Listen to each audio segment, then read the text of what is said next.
میرے شوہر مجھے ہر چھوٹی بات پر مارتے تھے، لیکن میرا دیور ہمیشہ بیچ میں آ کر مجھے بچا لیتا۔ ایک رات جب میں پانی پینے کے لیے اٹھی تو شوہر اور دیور کے کمرے سے آتی سرگوشیاں سن کر ٹھٹک گئی۔ میرا شوہر دیور سے کہہ رہا تھا، اب بہت ہو گیا، کل اسے مارنا ہی پڑے گا، جس پر دیور نے ایک ایسی شرط رکھی جسے سن کر میری جان نکل گئی، کیونکہ اس نے کہا کہ سورج غروب ہوتے ہی گھر کے ہر کونے میں ایک عجیب سی خاموشی اور اداسی چھا جاتی تھی، اور میرے دل کی دھڑکنیں ایک انجانے خوف سے تیز ہونے لگتی تھی، کیونکہ یہ وہ وقت تھا جب میرا شوہر کام سے واپس آتا تھا۔ میری پوری زندگی بس اسی خوف کے گرد گھومتی تھی کہ آج نہ جانے گھر میں قدم رکھتے ہی اسے کون سی بات ناگوار گزرے گی اور وہ مجھ پر اپنا سارا غصہ نکالے گا۔ میں نے سارا دن گھر کے کاموں میں گزارا تھا، فرش کو کئی بار دھویا تھا تاکہ کہیں مٹی کا کوئی نشان نہ رہ جائے، برتنوں کو صاف کر کے رکھا تھا اور اس کی پسند کا کھانا بالکل اسی طرح تیار کیا تھا جیسا اسے پسند تھا۔ میں باورچی خانے کے میں بار بار باورچی خانے میں جا کر چیزوں کا جائزہ لے رہی تھی کہ کہیں کوئی چھوٹی سی بھی غلطی نہ رہ گئی ہو، جس کی وجہ سے مجھے پھر سے اس کی گالیاں اور مار پیٹ برداشت کرنی پڑے۔ میرا ذہن مسلسل ان پرانی باتوں میں الجھا ہوا تھا جب اس نے انتہائی معمولی باتوں پر مجھے بے دردی سے پیٹا تھا، کبھی سالن میں نمک زیادہ ہونے پر اور کبھی دروازہ کھولنے میں چند لمحوں کی تاخیر ہونے پر۔ اس کے مزاج کا کوئی بھروسہ نہیں تھا، اور وہ گھر میں ایک شریک حیات کے طور پر نہیں بلکہ ایک ظالم انسان کے طور پر داخل ہوتا تھا۔ میں نے اپنے کپڑے درست کیے اور دوپٹے کو اچھی طرح سر پر اوڑھ لیا تاکہ وہ میرے پہناوے میں بھی کوئی نقص نہ نکال سکے۔ وقت گزرنے کے ساتھ ساتھ میرا خوف بڑھتا جا رہا تھا، اور میں ہر آہٹ پر چونک اٹھتی تھی کہ شاید وہ آ گیا ہے۔ میری آنکھوں میں سارا دن کی تھکاوٹ تھی، لیکن اس خوف کے سائے میں مجھے اپنے جسم کا درد محسوس نہیں ہو رہا تھا۔ بس ایک ہی دعا میرے ہونٹوں پر تھی کہ آج شام کسی طرح سکون سے گزر جائے اور مجھے کوئی تکلیف نہ پہنچے۔ باہر محلے میں بچوں کے کھیلنے کی آوازیں آ رہی تھی، لیکن میرے اندر ایک عجیب سا سناٹا تھا۔ اچانک باہر صدر دروازے کے بھاری قبضوں کے چرچرانے کی آواز آئی، اور میرے جسم میں ایک سنسنی سی دوڑ گئی۔ مجھے معلوم تھا کہ وہ آ گیا ہے۔ میں نے جلدی سے باورچی خانے کی طرف قدم بڑھائے تاکہ اس کے لیے ٹھنڈا پانی لا سکوں، اور اس کے قدموں کی بھاری آواز اور راہداری سے ہوتی ہوئی ہمارے کمرے کی طرف بڑھ رہی تھی، اور ہر قدم کے ساتھ میرا دل زور زور سے دھڑک رہا تھا۔ وہ سیدھا کمرے میں گیا اور پلنگ کے کنارے بیٹھتے ہی اس نے اونچی اور کرخت آواز میں مجھے پکارا۔ اس کی آواز میں ایک ایسی سختی تھی جو مجھے ہمیشہ ڈرا دیتی تھی۔ میں نے کانپتے ہوئے ہاتھوں سے پانی کا برتن پکڑا اور جلدی سے کمرے کی طرف آ گئی۔ وہ وہاں بیٹھا تھا، اور اس کی آنکھیں غصے سے سرخ ہو رہی تھی۔ اس کے ماتھے پر سلوٹیں تھیں جو اس بات کا اشارہ تھیں کہ آج وہ کسی بہت ہی برے مزاج میں ہے۔ میں نے خاموشی سے پانی اس کی طرف بڑھایا۔ اس نے برتن میرے ہاتھ سے جھپٹ کر لے لیا، تیزی سے پانی پیا۔ اس کے بعد اس نے خالی برتن کو زور سے فرش پر چٹخا۔ وہ دور جا کر گرا۔ میں خاموشی سے سر جھکا کر کھڑی تھی اور اس کے اگلے حکم کا انتظار کر رہی تھی۔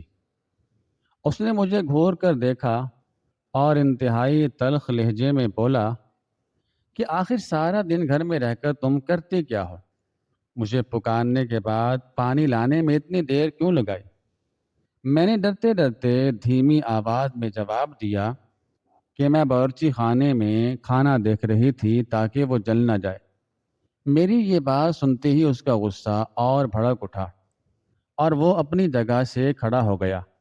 اس نے چلانا شروع کر دیا کہ تم ہمیشہ بہانہ بناتی ہو اور تمہیں میرے سکون کا کوئی خیال نہیں ہے۔ اس کی آواز اتنی بلند تھی کہ مجھے لگا کہ دیواریں بھی کانپ رہی ہیں۔ وہ مسلسل مجھے برا بھلا کہہ رہا تھا اور میرے گھر والوں کو بھی کوس رہا تھا۔ میں خاموشی سے سن رہی تھی کیونکہ میں جانتی تھی کہ اگر میں نے کوئی بھی جواب دیا یا اپنی صفائی پیش کرنے کی کوشش کی تو وہ مجھ پر ہاتھ اٹھا دے گا۔ لیکن میری خاموشی بھی اس کے غصے کو کم نہ کر سکی۔ اس نے آگے بڑھ کر میرے کندھے کو زور سے دھکا دیا اور میں لڑکھڑا کر پیچھے گرتے گرتے بچی۔ میں نے روتے ہوئے اس سے التجا کی کہ وہ مجھ پر غصہ نہ کرے۔ میں نے واقعی جان بوجھ کر کوئی غلطی نہیں کی ہے، لیکن اس کے سر پر جیسے خون سوار تھا۔ اس نے پاس پڑی ہوئی ایک کتاب اٹھا کر زور سے میری طرف پھینکی جو سیدھی میرے بازو پر لگی اور میں درد سے کرا اٹھی۔ وہ ایک پاگل انسان کی طرح برتاؤ کر رہا تھا۔ اس کی آنکھوں میں مجھے اپنے لیے شدید نفرت نظر آ رہی تھی۔ اس نے آگے بڑھ کر میرے بالوں کو مضبوطی سے جکڑ لیا اپنی مٹھی کے اندر اور مجھے زور سے جھٹکا دیا۔ میرے منہ سے ایک دردناک چیخ نکل گئی اور میری آنکھوں سے آنسو بہنے لگے۔ اس نے میرے چہرے پر ایک زوردار تھپڑ مارا جس سے میرے کانوں میں سائیں سائیں کی آوازیں آنے لگیں۔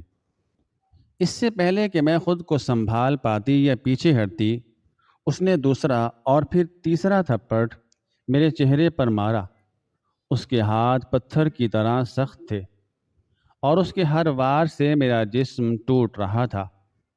میں نے اپنے دونوں ہاتھ اپنے چہرے پر رکھ لیے تاکہ خود کو مزید چوٹوں سے بچا سکوں، لیکن وہ مجھ پر مسلسل وار کر رہا تھا۔ میں اپنا توازن برقرار نہ رکھ سکی اور فرش پر گر پڑی۔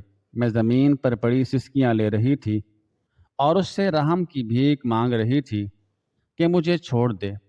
مجھ میں مزید مار سہنے کی ہمت نہیں ہے، لیکن اس کے دل میں کوئی رحم نہیں تھا۔ وہ مسلسل مجھے مار رہا تھا اور اس کی آواز پورے گھر میں گونج رہی تھی۔ مجھے ایسا لگ رہا تھا جیسے آج میری جان نکل جائے گی۔ میرے جسم کا ہر حصہ شدید درد میں مبتلا تھا۔ میں نے اپنی آنکھیں بند کر لی تھیں اور دل ہی دل میں خدا کو پکار رہی تھی کہ کوئی معجزہ ہو جائے اور مجھے اس ظالم شخص سے نجات مل جائے۔ میں درد سے تڑپ رہی تھی، لیکن اس کا ہاتھ رکنے کا نام نہیں لے رہا تھا۔ وہ مجھے کوس رہا تھا اور اس کا ہر لفظ میرے زخموں پر نمک چھڑک رہا تھا۔ گھر کا ماحول اتنا خوفناک تھا کہ میرے لیے سانس لینا بھی مشکل ہو رہا تھا۔ میں نے امید چھوڑ دی تھی اور خود کو اس کے ظلم کے حوالے کر دیا تھا کہ اچانک اس شور اور میری چیخوں کے درمیان مجھے باہر راہداری سے کسی کے تیز قدموں کی آواز سنائی دی۔ کوئی بہت تیزی سے ہمارے کمرے کی طرف بھاگتا ہوا آ رہا تھا۔ قدموں کی یہ آواز قریب سے قریب تر ہوتی جا رہی تھی اور اگلے ہی لمحے کمرے کا دروازہ انتہائی زور سے کھلا اور وہ دیوار سے جا ٹکرایا۔ میرا دیور ہامتا ہوا کمرے میں داخل ہوا۔ اس کے چہرے پر شدید پریشانی اور غصہ تھا۔ اس نے ایک لمحے کے لیے زمین پر پڑی میری حالت دیکھی اور پھر اس کی نظر اپنے بڑے بھائی پر پڑی جو ایک بار پھر مجھ پر ہاتھ اٹھانے کے لیے آگے بڑھ رہا تھا۔ میرا دیور بغیر ایک لمحہ بھی ضائع کیے تیزی سے آگے بڑھا اور اس نے اپنے بھائی کا اٹھا ہوا ہاتھ راستے میں ہی مضبوطی سے پکڑ لیا۔ اس نے پوری طاقت سے اپنے بھائی کو پیچھے کی طرف دھکیلا تاکہ وہ مجھ سے دور ہو جائے۔ اس کی اس اچانک حرکت پر میرا شوہر لڑکھڑا کر 2 قدم پیچھے ہٹا۔ میرا دیور میرے اور اس کے درمیان ایک مضبوط ڈھال بن کر کھڑا ہو گیا۔ اس نے انتہائی غصے سے اپنے بھائی کی آنکھوں میں دیکھا اور ایک بھاری اور فیصلہ کن آواز میں کہا، بھائی بس کریں، خدا کے لیے ہاتھ اٹھانا بند کر دیں۔ اس پر دن بھر کی اذیت اور دردناک مار پیٹ کے بعد جب رات کا اندھیرا چھانے لگا تو میں ایک عجیب سی خوفناک خاموشی طاری ہو گئی تھی۔ میرا شوہر کھانا کھا کر اپنے بستر پر جا کر ایسے سو گیا تھا جیسے کچھ ہوا ہی نہ ہو۔ اس کے چہرے پر کسی قسم کی کوئی پشیمانی یا دکھ نہیں تھا اور وہ گہری نیند کے مزے لے رہا تھا۔ لیکن میری حالت بالکل مختلف تھی۔ میرے جسم کا ایک ایک حصہ درد سے ٹوٹ رہا تھا اور دن کے وقت لگنے والی چوٹیں اب مزید شدت اختیار کر چکی تھیں۔ میرے چہرے اور بازوؤں پر نیل پڑ چکے تھے اور ذرا سی حرکت کرنے پر بھی مجھے شدید تکلیف کا احساس ہوتا تھا۔ میں بستر کے ایک کونے میں سمٹی ہوئی خاموشی سے آنسو بہا رہی تھی۔ میرا دل خون کے آنسو رو رہا تھا اور دماغ میں ایک ہی سوال گردش کر رہا تھا کہ آخر میرا قصور کیا ہے؟ میں نے ایسا کیا گناہ کیا ہے جس کی اتنی بڑی سزا مجھے روزانہ دی جاتی ہے؟ میں اپنے مقدر کو کوس رہی تھی اور سوچ رہی تھی کہ کیا میری ساری زندگی اسی طرح ظلم سہتے ہوئے گزر جائے گی؟ میں اپنے دیور کے بارے میں بھی سوچ رہی تھی جس نے آج پھر مجھے میرے شوہر کے قہر سے بچایا تھا۔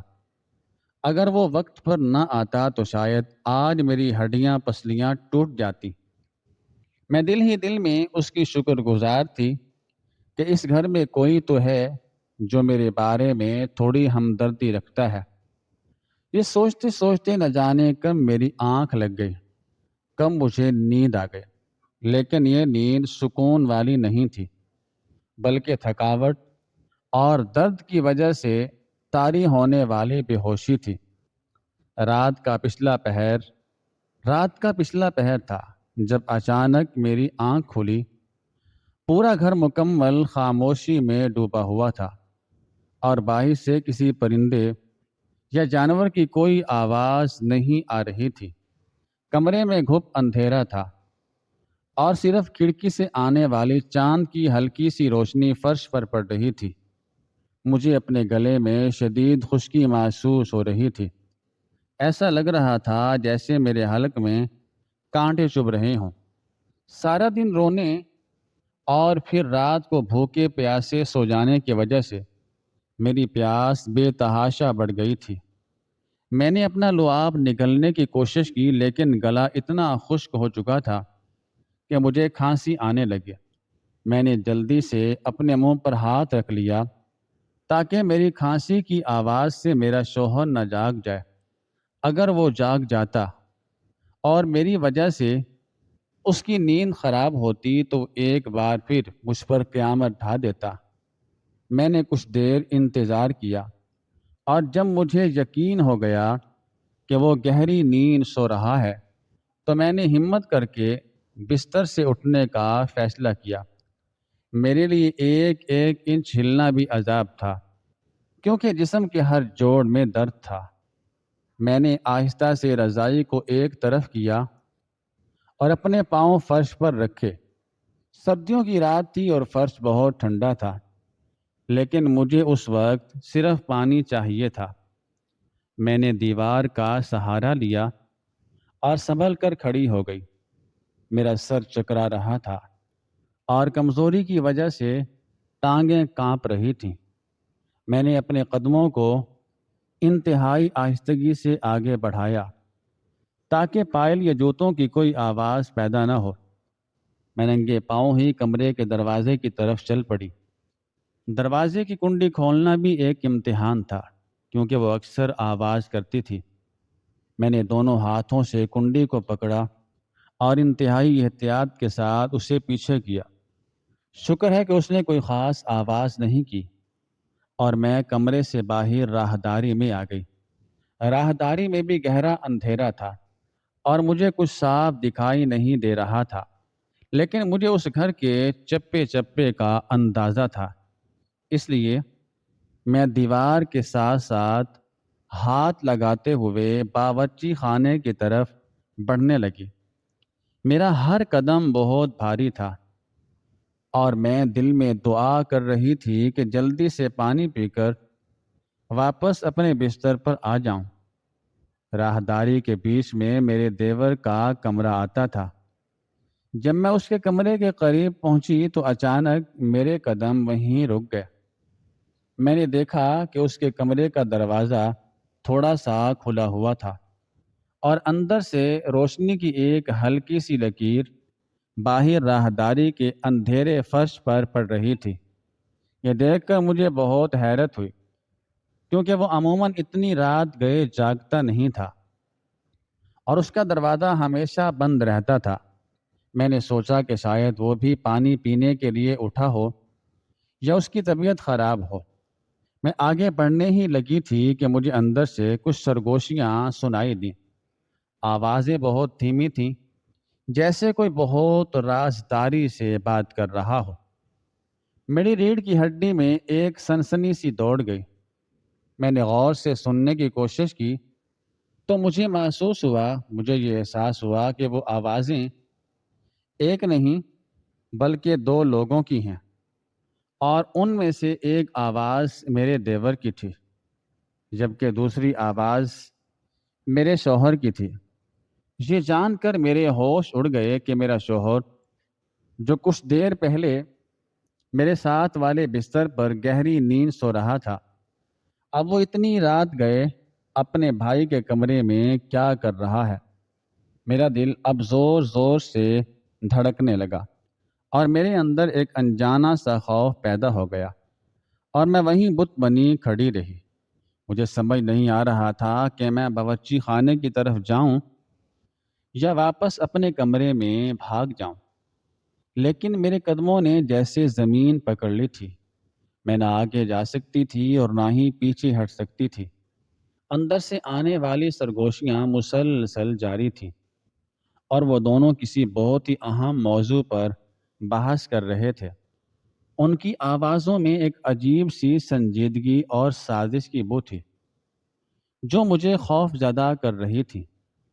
میں نے اپنے کان دروازے کے تھوڑے سے کھلے ہوئے حصے کی طرف لگائے تاکہ ان کی باتیں صاف سن سکوں۔ میں یہ جاننا چاہتی تھی کہ آخر ایسی کون سی قیامت آ گئی ہے کہ دونوں بھائی اتنی رات گئے نیندیں حرام کر کے یوں چھپ کر بیٹھے ہیں۔ میرے ذہن میں کئی طرح کے وسوسے اور برے خیالات پیدا ہونے لگے۔ کیا وہ میرے بارے میں بات کر رہے ہیں؟ کیا وہ مجھے گھر سے نکالنے کا منصوبہ بنا رہے ہیں؟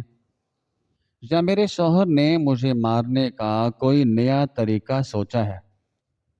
یہ خیال آتے ہی میرے ماتھے پر پسینہ آ گیا۔ میری پیاس اور جسم کا درد جیسے کہیں غائب ہو گیا اور اس کی جگہ ایک شدید تجسس اور خوف نے لے لی۔ میں نے اپنی سانسیں روکے رکھیں تاکہ میرے سانس لینے کی آواز بھی ان تک نہ پہنچے۔ میں دروازے کے بالکل قریب ہو گئی جہاں سے روشنی باہر آ رہی تھی۔ میں نے در سے اندر جھانکنے کی کوشش نہیں کی کیونکہ مجھے ڈر تھا کہ کہیں انہیں میرا پتہ نہ چل جائے، کہیں انہیں میری خبر نہ ہو جائے۔ میں بس ان کی باتیں سننا چاہتی تھی۔ میری سماعت پوری طرح سے ان کی آوازوں پر مرکوز تھی۔ میرے اندر کا ڈر مجھے بار بار کہہ رہا تھا کہ یہاں سے چلی جاؤ، لیکن میرے قدم وہاں سے ہلنے سے انکاری تھے۔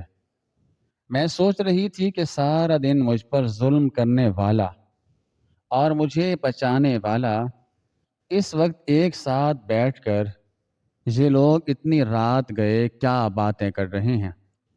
راہداری کے اس گھپ اندھیرے اور رات کی اس گہری اور پر اسرار خاموشی میں کھڑے ہوئے مجھے اپنا وجود بالکل بے جان اور منو بھاری محسوس ہو رہا تھا۔ میرے قدم جیسے اس ٹھنڈے فرش کے ساتھ چپک کر رہ گئے تھے، اور میرے اندر اتنی ہمت نہیں بچی تھی کہ میں ایک قدم بھی آگے یا پیچھے کی طرف بڑھا سکوں۔ میرے دل کی دھڑکنیں اتنی تیز ہو چکی تھیں کہ مجھے اپنے ہی کانوں میں کسی بڑے ہتھوڑے کے چلنے کی آوازیں سنائی دے رہی تھیں۔ مجھے شدید خوف لاحق تھا کہ کہیں میرے دل کے دھڑکنے کی یہ تیز آواز دروازے کے اس پار بیٹھے ہوئے، دروازے کی دوسری طرف بیٹھے ہوئے ان دو آدمیوں تک نہ پہنچ جائے۔ میں نے اپنے دونوں ہاتھوں سے اپنے سینے کو مضبوطی سے دبا لیا تاکہ اس دھڑکن کی آواز کو کسی طرح کم کر سکوں۔ میری سانسیں میرے گلے میں اٹک کر رہ گئی تھیں، اور میں نے اپنے منہ کو سختی سے بند کر لیا تھا تاکہ میری سانس لینے کی ہلکی سی آواز بھی باہر نہ نکل سکے۔ کمرے کے اندر سے آنے والی روشنی کی اور ایک پتلی سی لکیر جو دروازے کے تھوڑے سے کھلے حصے سے باہر فرش پر پڑ رہی تھی، مجھے اس وقت ایک بہت بڑے خطرے کی علامت لگ رہی تھی۔ اس روشنی میں مجھے دروازے کے اندر دیوار پر دو سائے ہلتے ہوئے دکھائی دے رہے تھے۔ یہ سائے میرے شوہر اور میرے دیور کے تھے، جو اس وقت کمرے کے اندر موجود تھے اور انتہائی رازدارانہ انداز میں کوئی گفتگو کر رہے تھے۔ ان کی آوازیں بہت دھیمی اور سرگوشیوں کی صورت میں تھیں، لیکن رات کے اس سناٹے میں وہ سرگوشیاں بھی کسی گرج سے کم نہیں لگ رہی تھیں۔ میں نے اپنے کانوں کو دروازے کے اس جھری کے مزید قریب کر دیا تاکہ میں ان کی ایک ایک بات کو واضح طور پر سن سکوں۔ میرا پورا دھیان صرف اور صرف ان آوازوں پر مرکوز تھا جو کمرے کے اندر سے آ رہی تھی۔ میرے جسم کا سارا درد جو مجھے دن بھر کی مار پیٹ سے ملا تھا، وہ اس وقت کہیں غائب ہو گیا تھا، اور اس کی جگہ ایک ایسے خوف نے لے لی تھی جو میری ہڈیوں کے اندر تک اتر رہا تھا۔ میں نے اپنی آنکھیں بند کر لیں اور اپنی پوری توجہ ان کی گفتگو پر لگا دی۔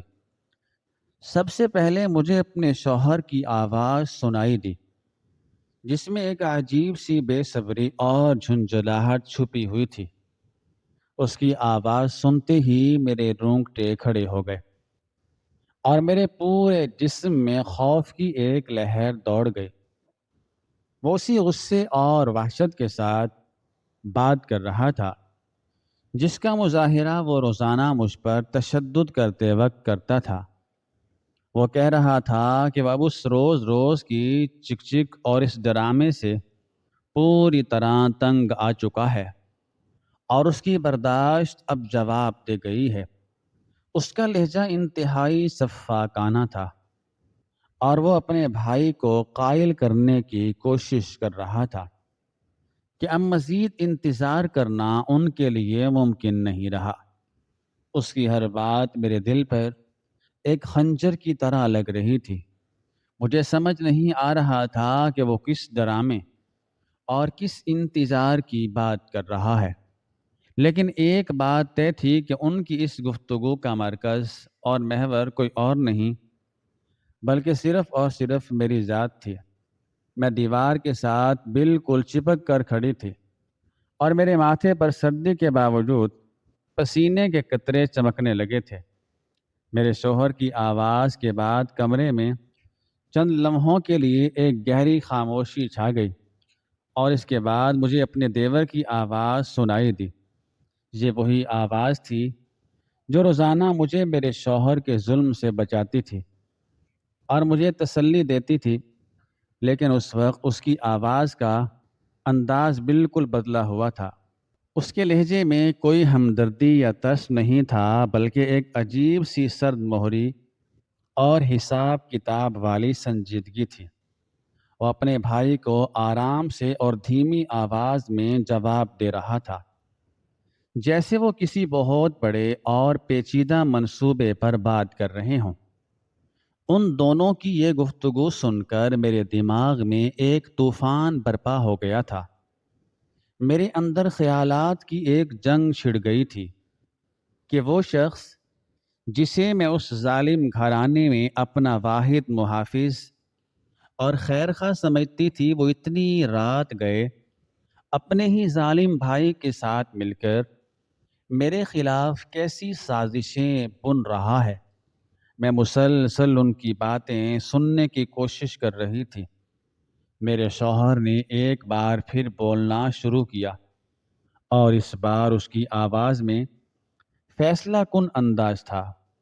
اس کی وہ بات جو اگلی ہی سانس میں اس کے منہ سے نکلی، اس نے جیسے میرے پیروں کے نیچے سے زمین ہی کھینچ لی اور میرے جسم کا سارا خون خشک کر دیا۔ اس نے انتہائی بے رحمی سے کہا کہ اب بہت ہو گیا ہے اور کل اسے مارنا ہی پڑے گا۔ یہ الفاظ میرے کانوں میں پگھلے ہوئے سیسے کی طرح اترے۔ مارنا ہی پڑے گا، یہ جملہ میرے دماغ میں بار بار گونجنے لگا۔ مجھے ایسا لگا جیسے کسی نے میرے دل کو ایک مضبوط مٹھی میں جکڑ لیا ہو اور میری سانس ہمیشہ کے لیے رک گئی ہو۔ موت کا اتنا واضح اور بھیانک پیغام اپنے شوہر کے منہ سے سن کر میرے وجود کے ٹکڑے ہو گئے۔ میں نے کبھی خواب میں بھی نہیں سوچا تھا کہ اس کا ظلم اس حد تک بڑھ جائے گا کہ وہ میری جان لینے کا منصوبہ بنائے گا۔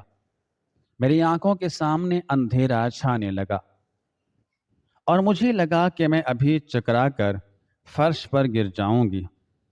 میں نے اپنے کانپتے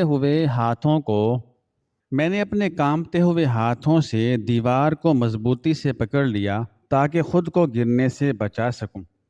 میری آنکھوں سے آنسوؤں کا ایک سیلاب ابل پڑا اور میری نگاہیں دھندلا گئیں۔ میں اس سچائی کو قبول کرنے کے لیے بالکل بھی تیار نہیں تھی کہ میری موت کا فیصلہ اس کمرے کے اندر ہو چکا ہے، اور وہ بھی ان دو لوگوں کے ہاتھوں جن میں سے ایک میرا شریک حیات تھا اور دوسرا میرا وہ دیور تھا جسے میں فرشتہ سمجھتی تھی۔ میں نے بے قراری سے اپنے دیور کے جواب کا انتظار کیا۔ میرے دل کے کسی کونے میں ابھی بھی یہ ایک چھوٹی سی اور کمزور سی امید باقی تھی کہ شاید وہ اس بار بھی مجھے بچا لے گا۔ شاید وہ اپنے بھائی کی اس خوفناک بات کی مخالفت کرے گا اور اسے اس گھناؤنے جرم سے روکے گا، جیسا کہ وہ ہمیشہ دن کے اجالے میں کیا کرتا تھا۔ لیکن اگلے ہی لمحے کمرے کے اندر سے آنے والی میرے دیور کی آواز نے میری اس آخری امید کو بھی بے دردی سے کچل کر رکھ دیا۔ اس کی آواز میں کوئی حیرت یا غصہ نہیں تھا، بلکہ اس نے اپنے بھائی کی اس قاتلانہ بات کو اتنی آسانی اور سکون سے تسلیم کیا جیسے وہ کسی بہت ہی معمولی کام کی بات کر رہے ہوں۔ اس نے انتہائی ٹھنڈے اور پیچیدہ لہجے میں کہا کہ ٹھیک ہے، مار دینا، لیکن میری ایک شرط ہے۔ یہ الفاظ کسی زہریلے تیر کی طرح سیدھے میرے دل میں اتر گئے اور میرے پورے وجود میں ایک سنسنی خیز سردی پھیل گئی۔ میں نے اپنی سانسیں مکمل طور پر روک لیں اور میرا دماغ اس ایک جملے کے گرد چکر آنے لگا کہ آخر ایسی کون سی شرط ہو سکتی ہے جو میری موت سے بھی زیادہ اہم ہے۔ کمرے کے اندر کچھ لمحوں کے لیے ایک گہری اور جان لیوا خاموشی چھا گئی۔ یہ خاموشی اتنی طویل اور خوفناک تھی کہ مجھے محسوس ہونے لگا جیسے وقت کی سوئی رک گئی ہو اور دنیا کا ہر نظام تھم گیا ہو۔ میرا شوہر جو کچھ دیر پہلے تک مجھے مارنے کے لیے بے تاب تھا، وہ بھی اپنے بھائی کی اس پر اسرار شرط کو سننے کے لیے بے چین ہو گیا تھا۔ اس نے قدرے دھیمی مگر تجسس سے بھری ہوئی آواز میں پوچھا، کہ کیسی شرط اور تم اس وقت کس چیز کا مطالبہ کر رہے ہو؟ جب ہم اپنے مقصد کے بالکل قریب پہنچ چکے ہیں۔ اس کا لہجہ بتا رہا تھا کہ وہ کسی بھی قیمت پر مجھ سے چھٹکارا پانا چاہتا ہے اور اس کے لیے کوئی بھی شرط ماننے کو تیار ہے۔ میرے دیور نے ایک طویل سانس لی اور پھر اس نے وہ ہولناک راز کھولنا شروع کیا جس نے میری پوری زندگی اور میرے تمام خیالات کی بنیادوں کو ہلا کر رکھ دیا۔ اس نے انتہائی سکون اور مکاری سے بھری ہوئی آواز میں کہنا شروع کیا کہ بھائی، تم اتنے بے وقوف کیسے ہو سکتے ہو؟ تم اپنے غصے اور وحشت میں وہ سب کچھ بھول گئے ہو جس کے لیے ہم نے آج تک اس عورت کو اس گھر میں برداشت کیا ہے۔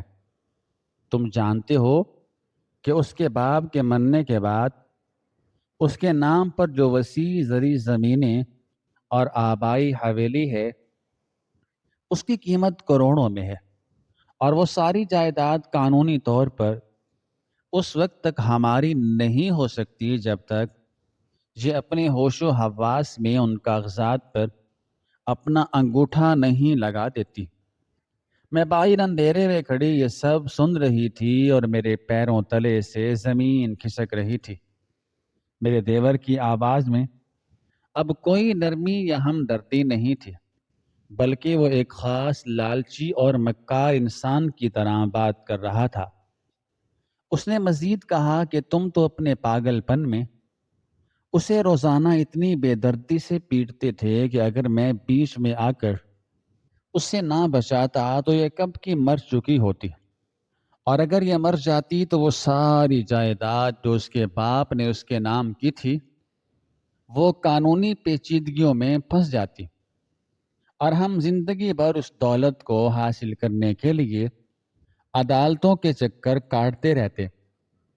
میں نے اسے تمہارے غصے اور مار پیٹ سے کسی ہمدردی یا انسانیت کے ناطے نہیں بچایا تھا، بلکہ میری نظریں اس دولت پر تھیں جو اس کے مرنے کے بعد ہمارے ہاتھ سے نکل سکتی تھی۔ میں روزانہ تمہارے اور اس کے بیچ میں صرف اس لیے آتا تھا کہ اس کی جان بچی رہے، اور یہ اس دن تک زندہ رہے جب تک ہمارے وکیل وہ تمام جعلی کاغذات تیار نہ کر لیں جن پر اس کا انگوٹھا لگوا کر ہم وہ ساری جائیداد اپنے نام کروا سکیں۔ میرے دیور کا ایک ایک لفظ میرے دماغ پر کسی بھاری پتھر کی طرح گر رہا تھا، اور مجھے اپنے کانوں پر یقین نہیں آ رہا تھا کہ جو شخص میرے لیے اس جہنم جیسے گھر میں ایک فرشتے کی حیثیت رکھتا تھا وہ دراصل اس پوری سازش کا سب سے بڑا اور خطرناک کردار تھا۔ اس نے اپنی بات کو جاری رکھتے ہوئے میرے شوہر سے کہا کہ آج شام ہی وکیل نے وہ تمام کاغذات مجھے دیے ہیں، اور اب ہماری منزل بالکل ہمارے سامنے ہے۔ میری شرط یہ ہے کہ کل اسے مارنے سے پہلے ہم اسے مجبور کریں گے کہ وہ ان تمام کاغذات پر اپنے دستخط کرے اور اپنا انگوٹھا لگائے۔ جب ایک بار وہ ساری جائیداد ہمارے نام منتقل ہو جائے گی تو اس کے بعد تم جو چاہو اس کے ساتھ کر سکتے ہو۔ مجھے اس کی زندگی یا موت سے کوئی دلچسپی نہیں ہے۔ میری ساری دلچسپی صرف اور صرف اس کے باپ کی اس دولت سے تھی جس کے لیے میں نے اتنے مہینوں تک ایک ہمدرد اور شفیق دیور بننے کا ڈرامہ رچایا اور اس بے وقوف عورت کا بھروسہ جیتا۔ یہ ہولناک سچائی سن کر میرے دل کے ٹکڑے ٹکڑے ہو گئے، اور میرے وجود کا ہر حصہ ایک شدید صدمے سے لرزنے لگا۔ میری آنکھوں کے سامنے وہ تمام مناظر فلم کی طرح چلنے لگے جب میرا شوہر مجھ پر ظلم کی انتہا کر دیتا تھا اور میں درد سے چیختی تھی تو یہ دیور کیسے بھاگتا ہوا آتا تھا اور مجھے اس کے چنگل سے چھڑاتا تھا۔ میں اس وقت اسے اپنے مسیحا سمجھتی تھی اور دل ہی دل میں اس کے لیے دعائیں مانگتی تھی کہ خدا اسے خوش رکھے، کیونکہ وہ میری جان بچاتا تھا۔ مگر آج مجھے معلوم ہوا کہ وہ میری جان نہیں بلکہ اپنی اس کروڑوں کی جائیداد کو بچا رہا تھا جس کا راستہ میری سانسوں سے ہو کر گزرتا تھا۔ مجھے اپنی بے وقوفی اور سادگی پر رونا آ رہا تھا کہ میں کیسے اتنے بڑے دھوکے کا شکار ہو گئی اور ایک ایسے درندے کو اپنا محافظ سمجھ بیٹھی جو در حقیقت میرے شوہر سے بھی زیادہ خطرناک اور شفاق تھا۔ میرا شوہر جو ہمیشہ جسمانی اذیت دیتا تھا، وہ کم از کم اپنے ارادوں میں واضح تھا اور اس کی نفرت میرے سامنے تھی۔ مگر یہ شخص جو دن کے اجالے میں مجھ سے میٹھے بول بولتا تھا اور میری آنکھوں سے آنسو صاف کرتا تھا، وہ اندر سے اتنا کالا اور زہریلا تھا کہ اس نے میری موت کا سودا بھی کتنی چالاکی سے کیا۔ میں اندھیرے میں کھڑی اپنے باپ کو یاد کر رہی تھی جس نے بڑی محبت سے مجھے پالا تھا، اور یہ سوچ کر اپنی ساری دولت میرے نام کر دی تھی کہ شاید اس طرح میری زندگی میں کبھی کوئی دکھ نہ آئے اور میرے سسرال والے اس دولت کی وجہ سے میری عزت کریں گے۔ مگر میرے غریب باپ کو کیا معلوم تھا کہ وہ دولت میری حفاظت کا سامان نہیں بلکہ میری موت کا پروانہ بن جائے گی، اور جن لوگوں پر اس نے بھروسہ کیا تھا، اعتماد کیا تھا، وہ میرے خون کے اتنے پیاسے نکلیں گے۔ کمرے کے اندر سے میرے شوہر کے ہنسنے کی آواز آئی۔ اس کی یہ ہنسی اتنی مکروہ اور بھیانک تھی کہ میرے کانوں کے پردے پھٹنے لگے۔ اس نے اپنے بھائی کی اس شاندار منصوبہ بندی پر خوشی کا اظہار کیا اور کہا کہ تم نے واقعی بہت دور کی سوچی ہے، اور میں تمہاری اس عقل کی تمہیں داد دیتا ہوں۔ میں تو اپنے غصے میں سب کچھ تباہ کرنے لگا تھا، مگر تم نے حالات کو بہت خوبی سے سنبھالا۔ کل صبح ہم سب سے پہلے اس سے کاغذات پر انگوٹھا لگوائیں گے، اور اگر اس نے کوئی مزاحمت کی تو میں اس پر ایسا تشدد کروں گا کہ وہ خود موت کی بھیک مانگتے ہوئے ان کاغذات پر دستخط کر دے گی، اور اس کے بعد ہم اسے ہمیشہ کے لیے راستے سے ہٹا دیں گے اور دنیا کو یہی بتائیں گے کہ اس نے کسی بیماری یا حادثے کی وجہ سے جان دے دی۔ ان دونوں کی یہ باتیں سن کر میرے دماغ کی رگیں پھٹنے کے قریب پہنچ چکی تھیں۔ میرے سینے میں ایک ایسی آگ بھڑک اٹھی تھی جس میں میرا سارا خوف، میری ساری کمزوری اور میری ساری سادگی جل کر راکھ ہو گئی تھی۔ اب مجھے نہ تو اپنے شوہر کا ڈر محسوس ہو رہا تھا اور نہ ہی اس بات کا خوف تھا کہ میں اکیلی عورت ان دو طاقتور اور مکار مردوں کا مقابلہ کیسے کروں گی۔ میرے اندر صرف اور صرف ایک شدید صدمہ اور اس کے بعد پیدا ہونے والی ایک ایسی حیرانی تھی جس نے مجھے پتھر کا بنا دیا تھا۔ میں اس دروازے کے باہر اندھیرے میں کسی مجسمے کی طرح کھڑی تھی۔ میری آنکھوں سے آنسوؤں کا بہنا بھی رک گیا تھا اور ان کی جگہ ایک خالی پن نے لے لی تھی۔ میرے کان اب بھی ان کی گفتگو سن رہے تھے، لیکن میرے دماغ نے جیسے مزید کچھ بھی سمجھنے سے انکار کر دیا تھا۔ میں صرف یہ سوچ رہی تھی کہ انسان کس حد تک گر سکتا ہے اور دولت کی ہوس اسے کس قدر اندھا اور درندہ بنا سکتی ہے۔ میرے دیور نے مزید تفصیل بتاتے ہوئے کہا کہ وہ عدالت کے اہلکاروں کو پہلے ہی رشوت دے چکا ہے، اور جو ہی انگوٹھا لگے گا وہ تمام جائیداد قانونی طور پر ہمارے کھاتے میں منتقل ہو جائے گی۔ پھر ہمیں اس عورت کا چہرہ کبھی نہیں دیکھنا پڑے گا، اور ہم اس دولت سے ایک نئی اور شاندار زندگی کا آغاز کریں گے۔ ان کی ہر بات میرے لیے ایک نیا زہر تھی جو قطرہ قطرہ میرے وجود میں اتر رہا تھا۔ میں نے اپنی زندگی کے وہ تمام سال جو اس گھر میں گزارے تھے ان پر لعنت بھیجنا شروع کر دی تھی۔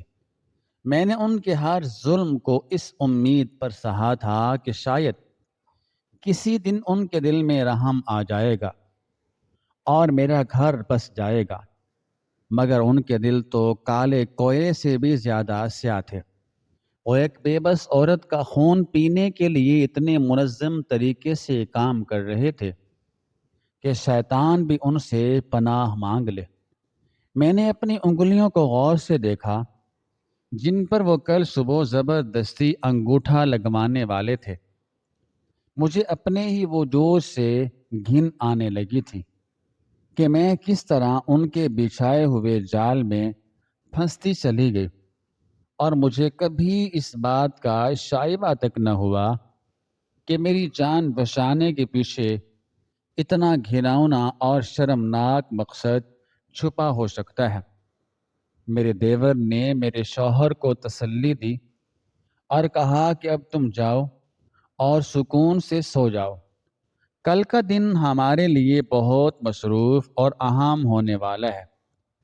ہمیں بہت ہوشیاری سے کام لینا ہوگا تاکہ کسی کو ہم پر کوئی شک نہ ہو۔ ان کی یہ آخری باتیں میرے کانوں میں گونج رہی تھی اور کمرے کے اندر بتی بجھنے کی آواز آئی، جس کا مطلب تھا کہ وہ اب سونے کی تیاری کر رہے ہیں۔ مگر میری نیند، میری بھوک، میری پیاس، سب کچھ اس ہولناک راز کے کھلنے کے ساتھ ہی ہمیشہ کے لیے ختم ہو گئی تھی۔ میں وہیں کھڑی رہی، میرے پاؤں زمین میں گڑے ہوئے تھے اور میرے دماغ میں صرف ایک ہی منظر گھوم رہا تھا کہ کل صبح یہ دونوں درندے کس طرح مجھ پر حملہ آور ہوں گے۔ میرا راز تو پوری طرح کھل چکا تھا اور اس بھیانک سچائی نے میرے گرد ایک ایسا گھیرا تنگ کر دیا تھا جس سے نکلنے کا کوئی راستہ بظاہر نظر نہیں آ رہا تھا۔ کمرے کی بتی بجھنے کے بعد جب اندر مکمل خاموشی چھا گئی تو میں نے ایک گہری سانس لی اور مجھے احساس ہوا کہ اب رونے یا ڈرنے کا وقت گزر چکا ہے۔ اب میری زندگی اور موت کا فیصلہ میرے اپنے ہاتھ میں تھا۔ میں نے اپنے قدموں کو سمیٹا اور انتہائی احتیاط کے ساتھ پیچھے کی طرف ہٹنا شروع کیا۔ میرا ہر قدم پھونک پھونک کر اٹھ رہا تھا، کیونکہ مجھے معلوم تھا کہ ذرا سی آہٹ بھی ان درندوں کو جگا سکتی ہے، اور اگر وہ اس وقت جاگ گئے تو وہ صبح کا انتظار کیے بغیر ہی میرا گلا دبا دیں گے۔ میں دیوار کے ساتھ ساتھ رینگتی ہوئی واپس اپنے کمرے کی طرف آئی، جہاں میرا شوہر کچھ دیر پہلے تک بے خبر سو رہا تھا، لیکن اب وہ وہاں نہیں تھا اور اپنے بھائی کے کمرے میں موجود تھا۔ اس لیے میرا کمرہ بالکل خالی اور تاریک تھا۔ میں نے جلدی سے اپنی الماری کھولی اور اندھیرے میں ہی ٹٹول کر اپنی چادر نکالی اور اسے اپنے گرد مضبوطی سے لپیٹ لیا۔ میرے ہاتھ کانپ رہے تھے، لیکن میرے ارادے میں ایک ایسی پختگی آ چکی تھی جو میں نے اپنی پوری زندگی میں کبھی محسوس نہیں کی تھی۔ میں نے کمرے کے کونے میں رکھی ہوئی چھوٹی سی دراز کو کھولا اور اس میں سے اپنا شناختی کارڈ اور اپنے والد کی طرف سے دیے گئے کچھ پرانے کاغذات نکال کر اپنی چادر کے اندر چھپا لیے۔ مجھے معلوم تھا کہ یہ چیزیں آگے چل کر میرے کام آئیں گی۔ اب مجھے اس گھر سے نکلنا تھا، لیکن صدر دروازے سے جانا ممکن نہیں تھا، کیونکہ اس کا بڑا تالا کھولنے میں بہت آواز پیدا ہوتی اور وہ سیدھا ان دونوں کے کمروں کے سامنے تھا۔ میں نے باورچی خانے کے پچھلے دروازے کا انتخاب کیا، جو سیدھا پچھلی گلی میں کھلتا تھا۔ میں دبے قدموں باورچی خانے میں پہنچی اور اس پرانے لکڑی کے دروازے کی کنڈی کو ہاتھ لگایا۔ یہ دروازہ کافی عرصے سے استعمال نہیں ہوا تھا اور مجھے ڈر تھا کہ یہ کھلتے وقت آواز کرے گا۔ میں نے اپنے دونوں ہاتھوں سے کنڈی کو پکڑا اور اسے انتہائی آہستہ آہستہ پیچھے کی طرف کھسکانا شروع کیا۔ اس عمل میں مجھے کئی منٹ لگ گئے اور میرے ماتھے پر پسینے کے قطرے چمکنے لگے۔ بالآخر کنڈی بغیر کسی خاص آواز کے کھل گئی اور میں نے دروازے کو اپنی طرف کھینچا۔ باہر کی سرد اور تیز ہوا کا ایک جھونکا سیدھا میرے چہرے پر لگا، جس نے مجھے ایک نئی زندگی کا احساس دلایا۔ میں نے باہر گلی میں قدم رکھا اور دروازے کو واپس اسی طرح آہستہ سے بند کر دیا تاکہ صبح تک انہیں میرے غائب ہونے کا شک نہ ہو۔ باہر گلی میں گھپ اندھیرا تھا اور کتے بھونکنے کی آوازیں آ رہی تھی، لیکن اس وقت مجھے ان کتوں سے زیادہ خوف ان دو انسانوں کا تھا جو اس گھر کے اندر سو رہے تھے۔ میں نے تیز قدموں سے چلنا شروع کیا۔ گلیوں کے موڑ مڑتے ہوئے مجھے ہر سائے سے ڈر لگ رہا تھا کہ کہیں کوئی مجھے دیکھ نہ لے اور پکڑ کر واپس اسی جہنم میں نہ دھکیل دے۔ میرے پیروں میں جوتے نہیں تھے اور سڑک کے پتھر اور کنکریاں میرے پیروں میں چبھ رہی تھیں، لیکن میرے اندر کا درد اور صدمہ اتنا بڑا تھا کہ مجھے اس جسمانی تکلیف کا بالکل بھی احساس نہیں ہو رہا تھا۔ میں مسلسل بس چل رہی تھی اور میری منزل وہ تھانہ تھا جو ہمارے محلے سے کچھ فاصلے پر واقع تھا۔ راستے میں کوئی انسان نظر نہیں آ رہا تھا اور پورا شہر گہری نیند سو رہا تھا، لیکن میری آنکھوں میں اب زندگی بھر کے لیے نیند اڑ چکی تھی۔ کافی دیر تک مسلسل چلنے کے بعد مجھے تھانے کی ایک عمارت نظر آئی جس کے باہر ایک مدھم سی بتی جل رہی تھی اور ایک سنتری پہرا دے رہا تھا۔ میں ہانپتی ہوئی، کانپتی ہوئی اور روتی ہوئی اس کے پاس پہنچی اور اس سے التجا کی کہ مجھے اندر جانے دے۔ میری حالت دیکھ کر وہ بھی حیران رہ گیا اور اس نے مجھے اندر جانے کا راستہ دے دیا۔ اندر جا کر میں نے دیکھا کہ ایک افسر کرسی پر بیٹھا کچھ لکھ رہا تھا۔ میں سیدھی اس کی میز کے سامنے جا کر کھڑی ہو گئی اور بے اختیار رونا شروع کر دیا۔ افسر نے مجھے پانی کا گلاس دیا اور تسلی دی کہ میں آرام سے اپنی بات بتاؤں۔ میں نے روتے ہوئے اسے اپنی پوری کہانی سنائی کہ کس طرح میرا شوہر مجھ پر ظلم کرتا تھا اور میرا دیور مجھے بچانے کا ناٹک کرتا تھا، اور آج رات میں نے کس طرح ان کی وہ خوفناک سازش سنی جس میں وہ میری جائیداد ہتھیا کر مجھے مارنے کا منصوبہ بنا رہے تھے۔ میں نے اسے بتایا کہ صبح وہ مجھ سے زبردستی کاغذات پر انگوٹھا لگوائیں گے اور پھر میری جان لے لیں گے۔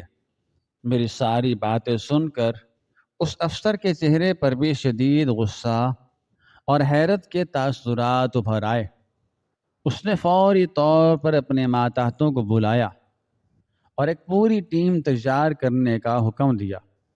اس نے مجھ سے کہا کہ تم بالکل فکر نہ کرو، ہم ان ظالموں کو ان کے انجام تک پہنچائیں گے۔ وقت تیزی سے گزر رہا تھا اور اب فجر کی اذانیں ہونے والی تھیں۔ آسمان پر ہلکی ہلکی سفیدی پھیلنا شروع ہو گئی تھی اور رات کا اندھیرا چھٹ رہا تھا۔ پولیس کی گاڑی تیار تھی اور انہوں نے مجھے بھی اپنے ساتھ پچھلی نشست پر بٹھا لیا۔ گاڑی خاموشی سے ہمارے محلے کی طرف روانہ ہوئی اور میرے دل کی دھڑکنیں ایک بار پھر تیز ہونے لگیں کہ اب کیا ہوگا۔ جب ہم گھر کے قریب پہنچے تو پولیس والوں نے گاڑی تھوڑے فاصلے پر روک دی اور پیدل ہی گھر کی طرف بڑھے۔ انہوں نے گھر کو چاروں طرف سے گھیر لیا۔ افسر نے مجھے اشارہ کیا کہ میں ان کے ساتھ چلوں۔ ہم اسی پچھلے دروازے سے گھر میں داخل ہوئے جسے میں کھلا چھوڑ کر آئی تھی۔ گھر کے اندر ابھی تک وہی خاموشی تھی اور وہ دونوں اپنے اپنے کمروں میں گہری نیند سو رہے تھے۔